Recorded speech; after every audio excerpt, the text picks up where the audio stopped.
everybody, this is John for MTG Nexus coming at you with a quick channel update, or at least I hope it's quick. It might be a little bit chatty. But as many of you may have noticed, the channel went back to kind of its roots with a little bit of burn and Is It Prowess gameplay.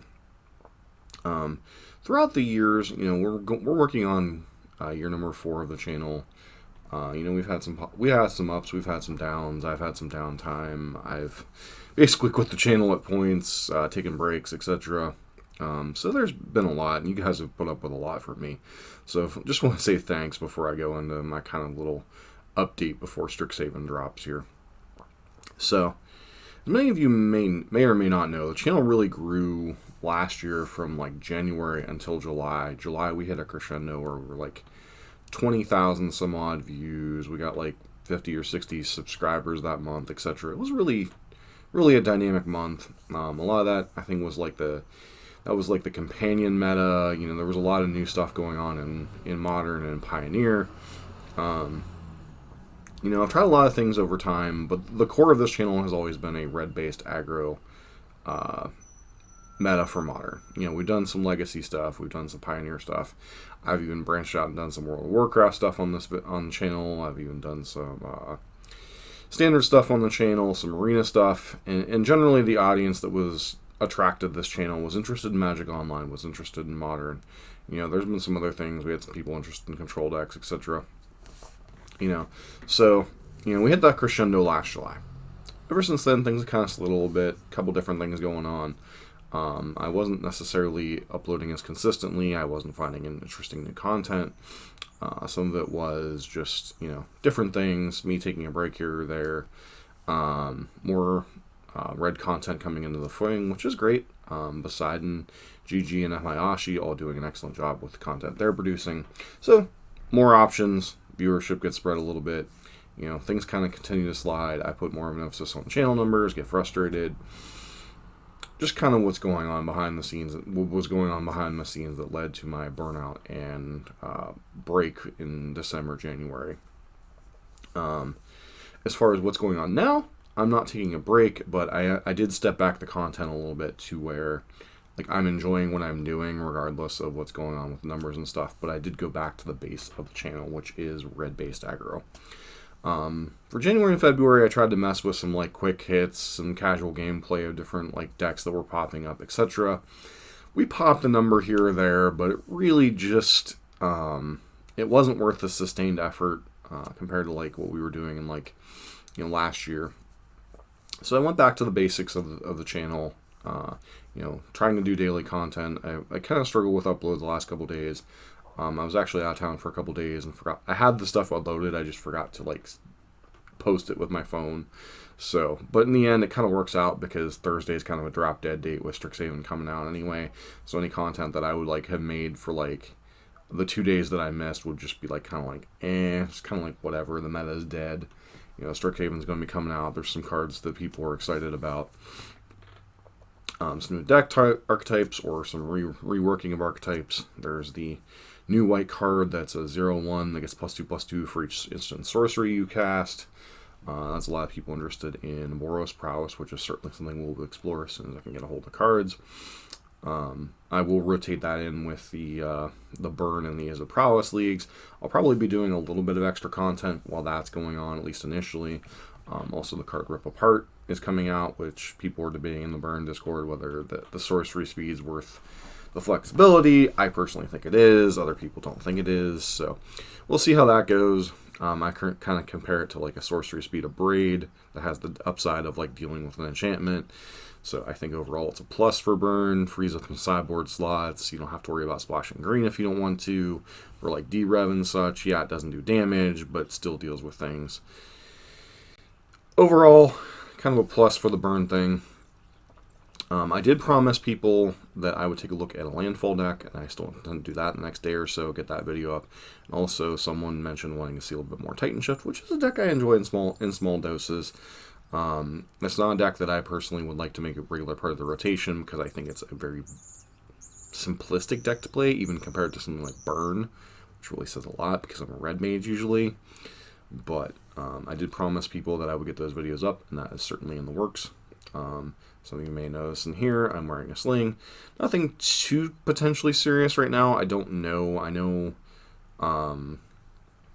something's goofy with my rotator cuff. I don't know if it's just strained or something far worse is going on. But you might see me wearing a sling in some videos going forward. It's more of a precautionary thing to try to rest my arm as much as I can. I'm currently on a bit of a sabbatical from work, just on vacation.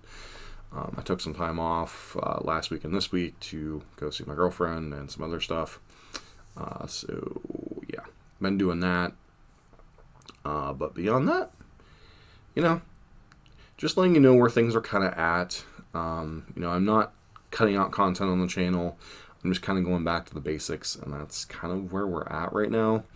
As far as the other content, I'm moving that to other channels as I'm slowly trying to get into a rhythm of getting back into doing the historic content and such. I'm not trying to take away from this channel. That's why this channel is the first priority as far as getting content done. As far as doing things, I don't do stuff on the other channels or get ready for stuff on the other channels until I've gotten stuff done for this channel. This channel is always the first priority, if nothing else, because it was the original as far as the channels that I have right now. Also the fact that it's the montage channel. So, revenue talks, unfortunately, when you're doing this is kind of a side gig. So, but just want to thank you guys for all the support over the months and just kind of letting you know where the channel is going. Like right now, I'm just going to be sticking to the basics. Burn, is it prowess? We're going to work some Boros prowess in there, see how that does. I know a lot of people are super excited for that card. A lot of people are super excited for Rip Apart. We'll see how that does. I think the card's obviously very powerful. I think the fact that it's a 1-drop is a huge upgrade over something like Kiln Fiend, which is a 2-drop. So it'll be interesting to see. I know there's a lot of people excited, but Doomwake's talking about working on the deck. Some other people that work on prowess decks are interested. Be interesting to see. But just wanted to keep you guys a short update on what's going on with the channel and kind of what's going on with me. I am working on other projects in the background, working on other channels that I don't wish to promote at this time, just because I want them to grow on their own audience. I don't want to spread this channel any more thin than I have over the years. I do want to give a quick shout out to all the red creators, whether it be M. Hayashi, GG for Goblin Guide, Poseidon. These guys also make terrific red content. I know some of them have been spinning off for different reasons. I know GG been busy with school. M. Hayashi, is a severe grinder, so he gets a little bit burned out here and there. But he also does a little bit of Merfolk, and I know Poseidon both continues to work on Burn and has been branching out into a little bit of Ponza. So if you do like other modern content creators and they like a red-based variety, go ahead and check them out. Also, if you happen to like Tron content, what is the channel? Get notifications from him. All Tectonic Edge does modern Tron content. So if you do like Tron content, and I think he's done a little bit of everything. He's done a little bit of Eldrazi Tron. He's done a little bit of mainly Green Tron, a little bit of Blue Tron. So if you do like other modern content creators and want to check out some Tron stuff, check him out. I check him out on occasion because one of my 2 current decks in paper, not that I have played paper in about a year now, is Green Tron. So that's always something I try to keep up with as much as I can. I know it's really hard as people who even watch content to keep up with all the different content creators. But I've kind of narrowed down my list to like 2 or 3 people I really watch. I know I kind of watch CGB because I've been getting a little back in a little bit of Standard, watch a little bit of Hooglin, even if I don't necessarily agree with his rhetoric sometimes. Watch Spike from time to time, and then basically I try to watch the red mages when I can, a little bit of Grimflare, and a little bit of Nikachu. And honestly, beyond that, it just kind of gets overwhelming. So just want to thank everybody for the time you spent on this channel. As another thing, we are approaching like 400,000 views, which is not as much as some people, but still kind of insane when you sit there and think about that 400,000 different times somebody has clicked on a video and it was mine. So I want to say thanks for that, and hope to catch you guys in the next video. This has been John for MTG Nexus.